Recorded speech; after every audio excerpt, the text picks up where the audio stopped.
I was sitting alone in the server room when I found out my parents had sold my company. The monitors hummed softly.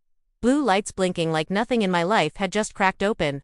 My phone buzzed with congratulations from people I did not recognize. That was when I opened the email, the subject line.com, and professional, the content ruthless. My startup had been acquired, finalized, announced, and I was not listed anywhere. My name is Maya Chen. I am 32. A systems architect who built everything from code to infrastructure with my own hands. And in that moment, my chest felt hollow. Betrayal does that. It drains the air before the pain arrives. This was not just a business deal. This was family manipulation wrapped in celebration. I replayed the last year in my head. The long nights, the quiet sacrifices. Trusting my parents because they offered support when investors would not, I let them help with legal structure. With early funding, believing family meant safety. Now the numbers being thrown around were unreal, billions, headlines, praise, and none of it included me. My thoughts raced fast and sharp. Anger clashed with disbelief. Then something colder settled in. Clarity, because while they sold the surface, they never understood the core. I designed the system to be resilient, decentralized, layered with permissions only I controlled. The secret servers were not listed in any document. They were invisible by design, not for betrayal, but for protection. And now that protection mattered more than ever, the stakes formed quickly in my mind. Speak now and expose everything, or stay silent and watch them claim credit for a machine they could not run without me. My hands hovered over the keyboard, heart pounding. My role in this story shifting from victim to wildcard. I thought about the moral line. Was reclaiming control, justice, or revenge? Did blood excuse betrayal? Or did trust once broken change every rule? The tension pressed in as alerts started popping up. Errors on the buyer side, systems lagging, dependencies failing. Because the real backbone was not transferred, only mirrored.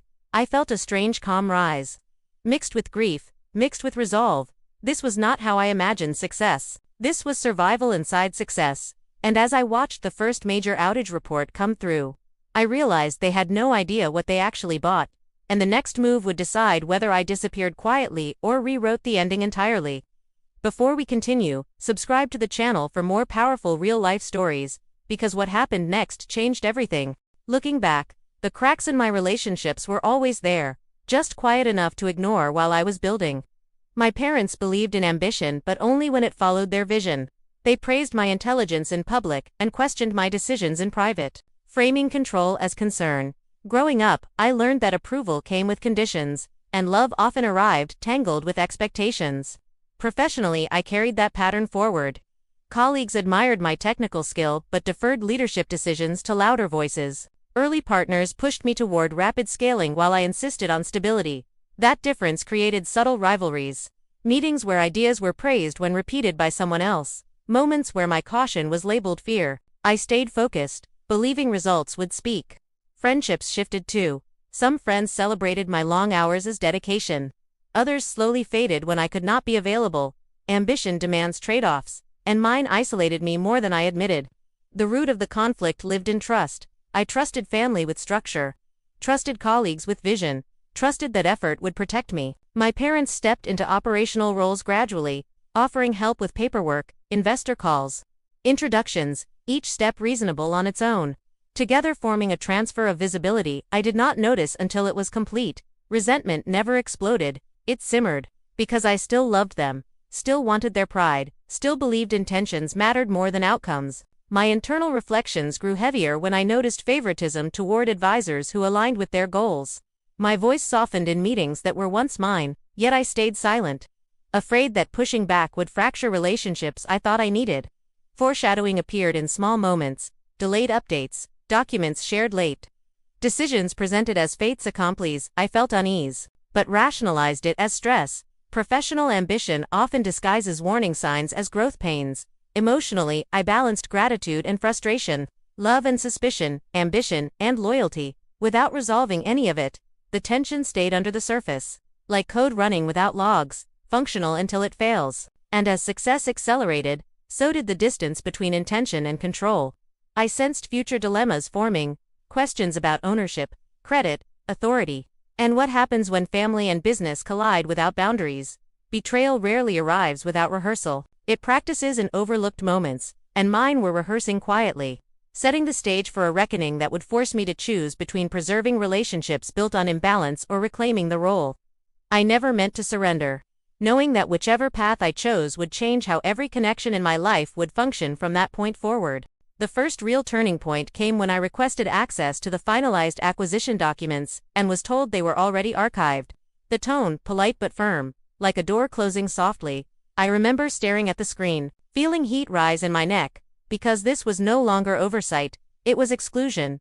I pushed further, asking for system migration timelines, buyer integration plans, basic technical questions only the original architect should answer, and the replies grew slower, vague, rooted through third parties. That was when the truth surfaced in fragments, a forwarded message sent by mistake, a calendar invite I was not meant to see. Conversations happening without me about my own creation. My parents had positioned themselves as sole decision-makers. Presenting my role as historical rather than ongoing, I felt a sharp split inside, loyalty on one side, self-respect on the other, doubt flooded in fast, questioning whether I had been naive, whether asserting control now would make me seem ungrateful. External pressure mounted quietly. Lawyers requesting confirmations, buyers asking for deliverables, advisors suggesting cooperation for optics, each voice nudging me toward silence, toward compliance. Emotionally, the stakes were brutal. Speaking up could fracture my family permanently. Staying quiet could erase my contribution forever. I replayed childhood moments, praise tied to obedience, support tied to agreement. Realizing this pattern did not start with the company. It started long before. The moral dilemma sharpened when I discovered a clause buried deep in the sales structure. Authority over core infrastructure was assumed but never verified. No one had confirmed access. They had sold confidence, not control. My hands shook as I processed that. Because holding that leverage felt dangerous. Power carries responsibility, and using it against family felt wrong, yet surrendering it felt like self-betrayal. Pressure intensified as system performance dipped. Minor outages reported. Buyers growing anxious. My parents calling more frequently, their voices tense. Asking for help without asking for permission. I felt myself standing at a crossroads. Every option carried loss. I questioned my motives. Was I protecting the system, or protecting my ego? Was silence kindness or cowardice? Anxiety pressed in at night. Sleep fractured by scenarios of legal fallout. Public blame, family collapse. Yet beneath the fear was clarity. This was the first moment where I had to choose who I was in this story. The compliant daughter or the accountable creator. The systems alerted again. Deeper failures this time. The buyer escalating concerns. Deadlines tightening, and as I stared at the blinking error logs, knowing I alone could stabilize everything, I realized the decision I delayed was now unavoidable. Because doing nothing was already a choice, and whatever came next would expose the truth I could no longer hide, including from myself. The escalation began the moment I stopped responding immediately. Silence became my first action, and it rippled faster than I expected. My parents noticed within hours, their messages shifting from casual to urgent, from supportive to sharp. Meanwhile, the buyer escalated through official channels, emergency calls scheduled, consultants brought in. My name mentioned with growing frequency. Each hour of delay increased financial risk, reputational risk, relational damage, and I felt the weight of it press against my chest. Because I knew the system was straining without the hidden servers, performance metrics dipped, integration stalled, confidence cracked. My parents tried persuasion first, reminding me of family loyalty, sacrifices they claimed to have made. Then came subtle manipulation, implying legal consequences, public embarrassment, suggesting I would be blamed if things failed. Ethically I was torn. I could stabilize everything in minutes, restore balance, protect users, but doing so without acknowledgement would cement their narrative, that they owned what I built and I was replaceable. Uncertainty gnawed at me. Every choice felt like a trap. Advisors reached out suggesting compromise, partial disclosure, controlled cooperation. Yet none addressed the core issue of consent and credit. Financially, the stakes ballooned, stock volatility, penalties written into contracts. The numbers were so large they stopped feeling real. Relationships suffered visibly. Calls with my parents ended tense, clipped, filled with unspoken accusations. Love was now conditional on compliance. Emotionally, I oscillated between resolve and guilt, questioning whether asserting boundaries justified the damage unfolding. Nights blurred into mornings as alerts stacked, each one a reminder of my leverage and my isolation. Pressure intensified when rumors started circulating. Whispers that the tech founder was uncooperative, unstable, difficult. Narratives formed quickly in power vacuums, and my reputation was being shaped without me. The ethical dilemma sharpened further when user impacts surfaced, service interruptions affecting real people, not just executives. I faced a brutal choice: intervene anonymously to protect users and lose recognition forever, or hold firm and risk broader fallout to reclaim agency. My parents made one last push, a formal notice framed as concern, urging me to cooperate for the good of everyone involved. The irony stung, because cooperation was never offered to me when the sale happened. Tension peaked as the buyer set a hard deadline: 48 hours to resolve core infrastructure access or trigger contractual consequences. I stared at the countdown, knowing the next move would redefine everything. My family ties, my professional standing, my sense of self. The system logs pulsed again, errors cascading, and as the timer ticked down, I understood that escalation had stripped away every illusion, leaving only truth and choice, and whatever I did next would either expose the betrayal completely or bury my own voice beneath it forever. The twist revealed itself not through confrontation but through an overlooked detail. A quiet file attachment buried in an old thread I had ignored months earlier. I opened it slowly, pulse steady then racing, and realized my parents had begun planning the sale long before they claimed financial pressure. There were early valuation talks, private projections, strategy notes, positioning themselves as founders while listing me as technical support. The shock landed heavy. This was not a last-minute decision or a misunderstanding. It was a long calculated move. Disbelief washed over me first, then disappointment, deeper than anger. Because it meant the trust I defended had been quietly dismantled behind closed doors. I sat there replaying every moment I defended them to colleagues, every time I minimized my concerns, realizing those conversations were happening while I was still building in good faith. The revelation reframed everything: the subtle sidelining, the delayed updates, the growing distance. It was not accidental drift, it was intentional repositioning. Emotionally, I felt exposed, like the ground shifted beneath memories I once considered safe. The second layer of the twist surfaced moments later when I cross-checked server access logs, confirming that an outside consultant had attempted entry weeks before the sale closed. Unsuccessfully, meaning they knew about the hidden infrastructure and tried to seize it without telling me. Resolve hardened in my chest, because this crossed from betrayal into risk, not just to me but to the system and its users. The pause between understanding and action stretched painfully. Grief mixing with clarity, I mourned the version of family I thought I had, while recognizing the responsibility still resting in my hands. This truth also explained the urgency now, the pressure, the threats framed as concern. They were scrambling because the plan was incomplete without me, yet they never intended to include me willingly. My reaction surprised even me. No explosion, no immediate retaliation. Just a quiet acceptance that the story I was told was not the story I lived. The suspense deepened as I realized the buyers were still unaware of this internal fracture, still believing the narrative presented to them. And I held information that could change power dynamics instantly. But revealing it would ignite legal conflict and public fallout, while staying silent would allow a lie to solidify into history. My emotions settled into resolve edged with caution. This was not about revenge. It was about truth and control. And as another alert flashed, showing a critical dependency failing, I closed the file and leaned back, knowing the revelation had shifted the balance completely. But the decision of how and when to use it remained open, hanging in the air like a held breath. Because the next step would determine whether this truth became a weapon, a shield, or a turning point no one could undo. The climax arrived quietly, not with shouting or ultimatums, but with a clear decision formed in the space between fear and resolve. I chose disclosure with boundaries, not destruction. I requested a formal meeting with the buyer leadership, excluding my parents, and presented proof of authorship, architecture, control, and operational dependency. My voice steady despite the weight of it. The room shifted immediately. Questions sharpened. Assumptions cracked. I did not threaten or boast. I stated facts, outlined risks, and clarified that continuity required my involvement under transparent terms.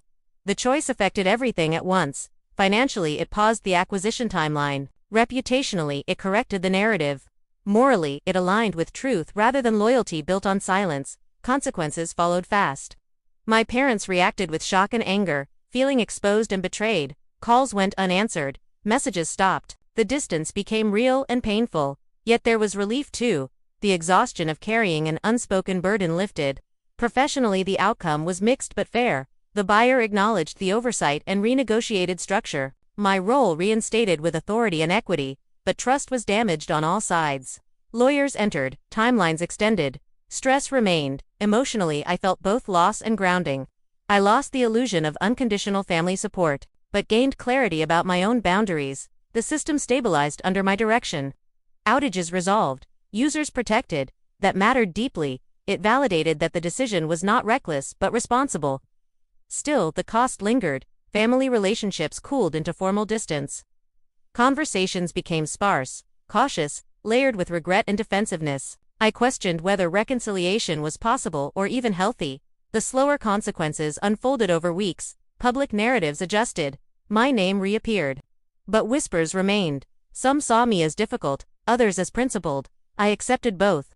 Because the decision was not about approval, it was about authorship and accountability. Financially, the outcome was secure but not triumphant. Emotionally, it was bittersweet. Success no longer felt celebratory, it felt earned through conflict. I learned that power does not always announce itself loudly. Sometimes it waits quietly for you to acknowledge it.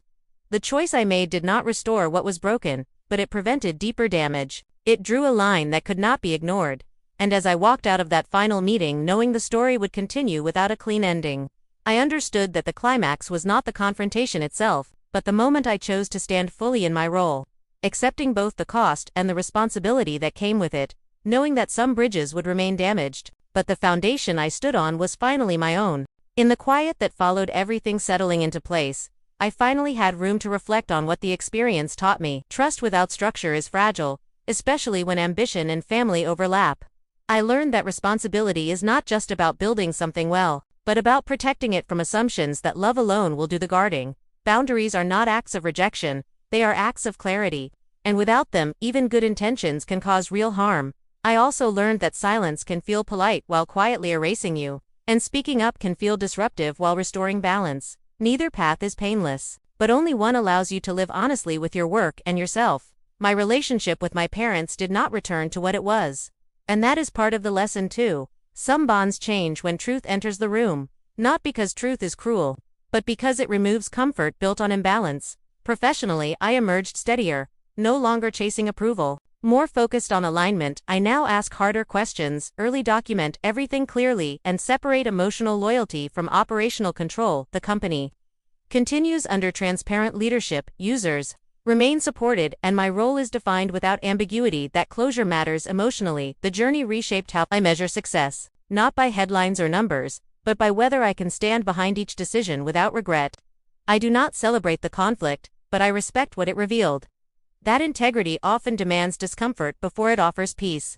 Looking back, I see how easily I could have chosen convenience over truth, how tempting it was to let others define my contribution for the sake of harmony. But harmony built on silence is temporary, and the cost always arrives later.